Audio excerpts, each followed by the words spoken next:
তোমরা একটা জিনিস লক্ষ্য করে দেখবে, 2007টা বিধানসভায় পঞ্চায়েত স্তরে বিজেপির সাধারণ কর্মী, বুথ সভাপতি এবং বুথ এজেন্ট তারা একটা সাধারণ ঘরের ছেলে।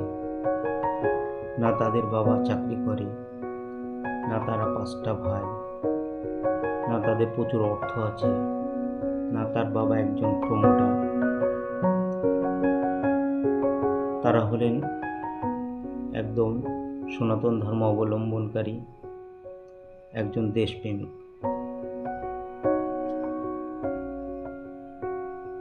মুখোশধারী ভদ্র সমাজে বেশি বকবক করা একটা সাধারণ ছেলে। 2021 সালের পর 211টা বিধায়ক নিয়ে তৃণমূল আবার সরকারে আসে।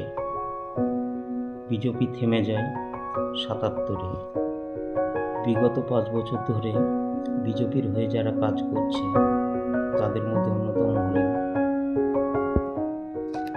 মুখ্যমন্ত্রী শুভেন্দু অধিকারী, শ্রমিক ভট্টাচার্য, পশ্চিমবঙ্গের আরও 5টা মন্ত্রী, যাদের অবদানে আজ পশ্চিমবঙ্গে ভারতীয় জনতা পার্টি শাসন করছে বা সরকার চালাচ্ছে, এবং যাদের কাছে আজ এ থেকে জেড ক্যাটাগরি নিরাপত্তা রয়েছে, এবং এদের নিচে আরও লড়াকু নেতৃত্ব রয়েছে, যেমন জেলা সভাপতি, জেলার সম্পাদক, জেলার ভাইস প্রেসিডেন্ট, জেলার কর্মদক্ষ, মণ্ডল সভাপতি, মণ্ডল প্রেসিডেন্ট, মণ্ডলের সাধারণ সম্পাদক এবং মণ্ডল সভাপতি।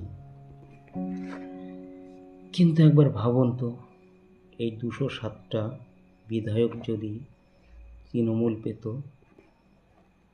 তাহলে সাদা ধান প্রথমত কার কার বাড়ি যেত? আমি 100% গ্যারান্টি দিয়ে বলতে পারি,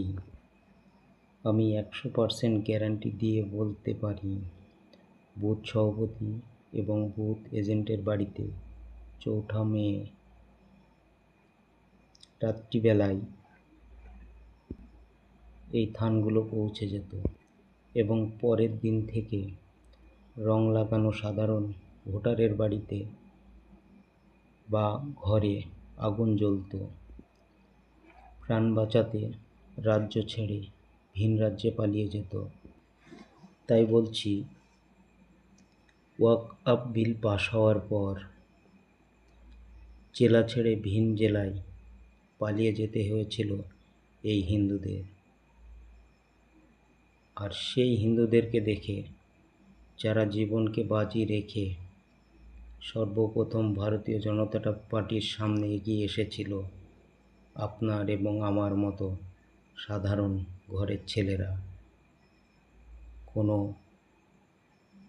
অর্থশালী সার্ভিসম্যান এবং প্রমোটারের কোনো ছেলেরা নয়।